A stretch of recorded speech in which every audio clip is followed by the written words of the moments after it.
welcome to everyone. My name is Shell and today I am here to present to you the Telangana growth analysis, the task given by Code Basics as a resume challenge number 7.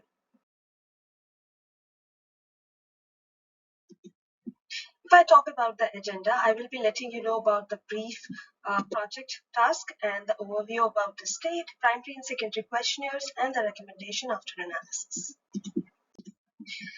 Alright, this slide will give you the clarity about the project. That is, the data was provided to us. It's of 4 years, and that is from 2019 to 2022. Fiscal year starts from April to March, and the data was present in the open data source. And the data has been further bifurcated into 3 sections, that is stamp registration, transportation, and TSI pass.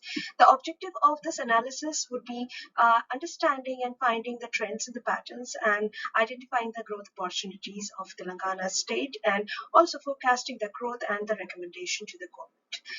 On the report section, you will be finding the snapshot of the reports which are present here and created on the Power BI.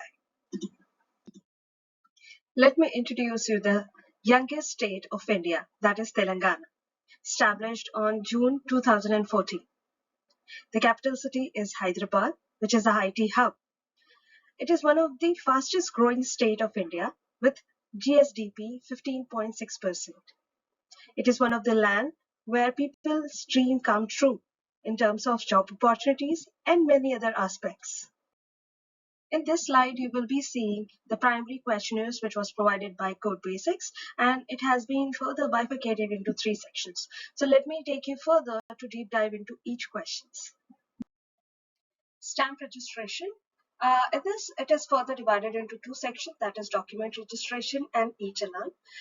Here are the 5 top districts of Telangana with the document registration.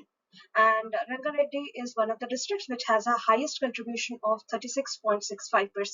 And if you see here that the top 5 districts are contributing 81.50%, where rest 28 districts are just contributing less than 20%.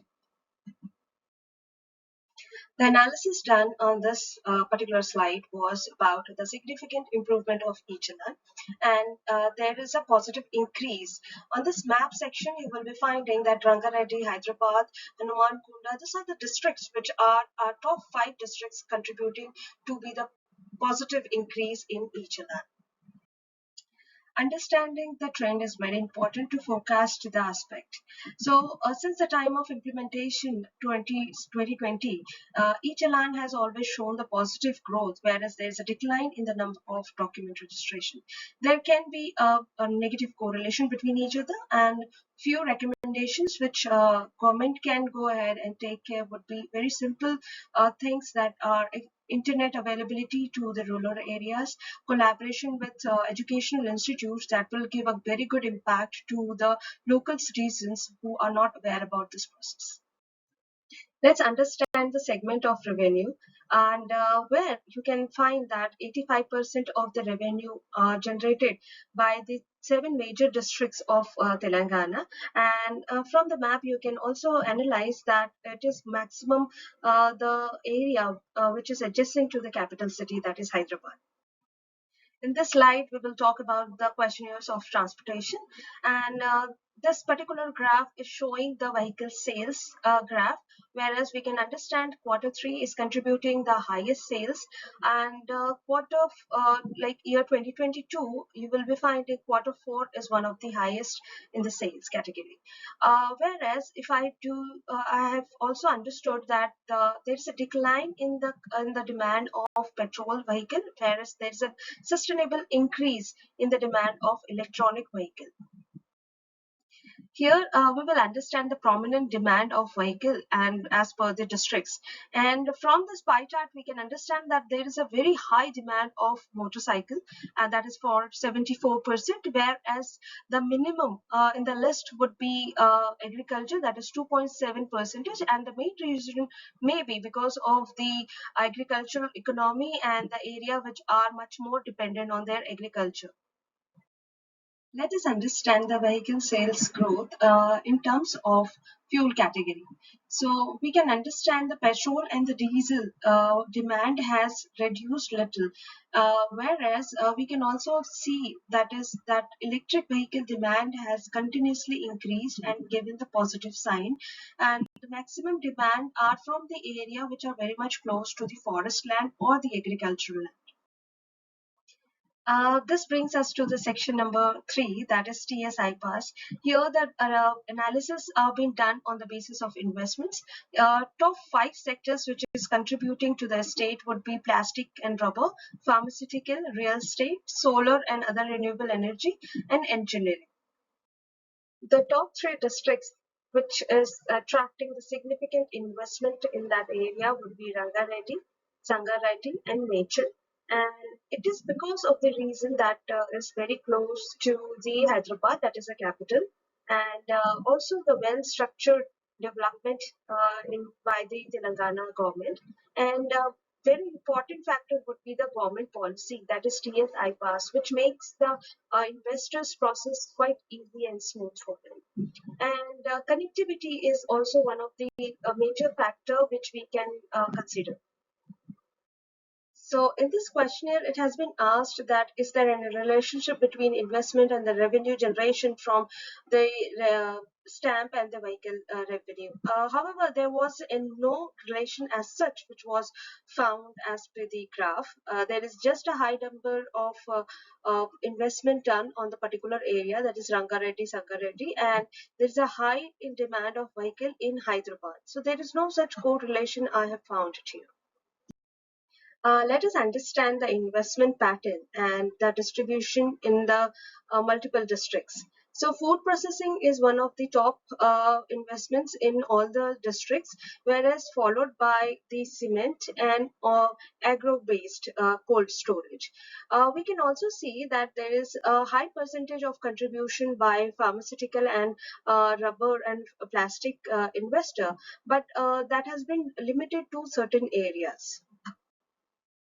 Let us understand the seasonal investments of particular sector, and we can observe that real estate maximum investment like has been done in the month of January, February, and March, and it is because of one factor, that is the end of fiscal year, and people always tend to follow the aspect of tax saving and all, whereas when we see the paper and printing industries, then maximum sales would be in the month of July, November, and March, and it is mainly because of the reason of the festive season and also the closing or the ending of the fiscal year, which requires a lot of paper for the documentations.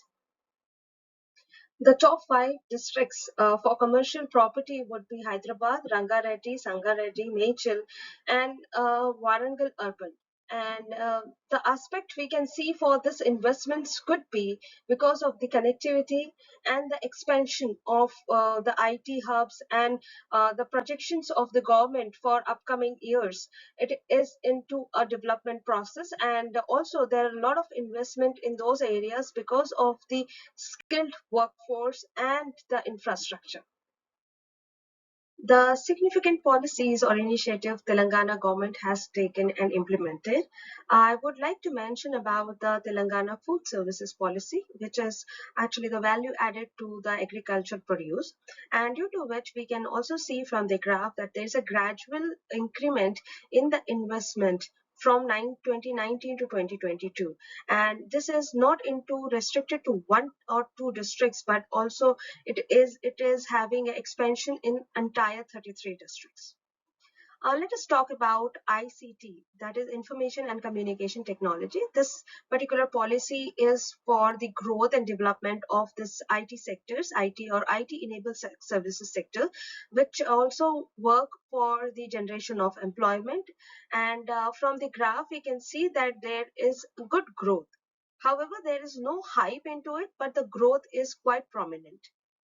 If we talk about the major and very good initiative which government has taken, that is Telangana Mobility Valley. it is one of the modern era technology or the thinking we can have a forecasting. That is, government has taken initiative for completely platform for generating not only the employment or the investments, but also expansion of this particular industries and making it much more beneficial to the environment and the citizens over here.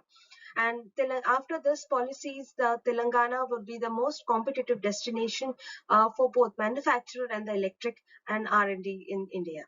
We can see from the growth that it has taken a good and a gradual growth, but it would be forecasted from 2030 that how the increment would gradually improve and give the benefit to the society. Let me take you to the insights of the analysis. So E-challan revenue has surged significantly from 12 to 48%. There is a consistent year-on-year increment of demand in electric vehicle. It is because of the government e-mobility valley, which is promoting and also giving a lot of opportunities to the people. Plastic and rubber and pharmaceutical industries has taken its peak during pandemic. It was also observed that the fertilizer investment was done maximum on 2019, and that was 97.6%. The prominent districts are for the investment would be Rangareddy, Sangareddy, and Mechal area because of its industrial development as well as connectivity. So before suggesting or recommending anything to the government, I would like to appreciate Telangana government for taking the initiative and forecasting the policies and the demand of the people. I have gone through certain policies and read about it, and I got really impressed by the platform you are giving to the Telangana people. All right, let me talk about the recommendations here. I have found that leveraging of natural resources, apart from using solar or wind energy, we can also leverage our another waste materials to get some kind of a biofuel, which would be helpful to our nature, the environment, as well as we can be less dependent on petrol or diesel. The second most important problem area which I have found was the brain drain crisis. That is, the Telangana state comes to be the third number in students going abroad for studies. It is also uh, losing the economy in other aspect. If you see that students are going abroad and settling up over there and working for those governments and paying taxes. It is a point of concern for the government as well to look for those kind of an institutions or research and development programs for those students, and after education providing them the same at par job opportunities here in India. Reusable energy engineering technique would be the third most important point. It should not be constrained to certain industries like steel or iron or plastic or paper industries. In fact, this can be also be extended to textile industries and other industries. I have also gone through one of the policies of e-waste management. That is good initiative government has already taken into it. Agricultural engineering is one of the important uh, thing which I have come across. That is, students are more inclined towards CS or much more lucrative education rather than going for any agricultural engineering, though because of the less scope or the people are not so much aware about it. I would request our government to have a good promotion of these courses as well to get our future engineer in agricultural land, and also we can look after the growing population for this. I would like to express my gratitude towards my mentor, 𝗀𝗏𝗧𝗃, and also Telangana government for providing this opportunity to showcase our talent. It has not only given me the opportunity to analyze the data, but also understanding the ground reality. This was all about the presentation and analysis I have done so far. I would really appreciate if you just suggest me or give me the feedback on my presentation for my improvement in future. Thank you so much.